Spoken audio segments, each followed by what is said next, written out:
which way he went. We were having issues with another youth at that time. Police got calls of runaways from the Appalachian Children's Home early Monday morning, and later that day, police received a call from someone who saw a damaged school bus. But I just passed Central Elementary, and there's a bus sitting like in the parking lot, and it looks like it's been wrecked.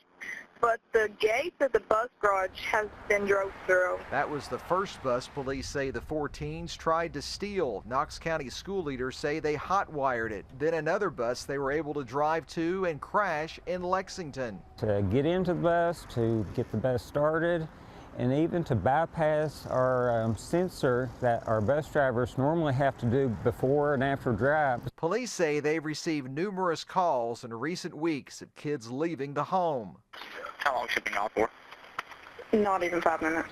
For the third time, just received a call from that male subject from the children's home has walked away again. The most recent runaway resulting in major damage to 2 buses and leaving school leaders with questions. Our questions is, how did those juveniles make it out of their facility all the way down the road, which is a good distance, to our bus garage? How did they know which bus to get in and how to wire it or jam it to get it turned on? Yes, it is troubling. I mean, for the area, local area as well, you know, that these individuals could walk away.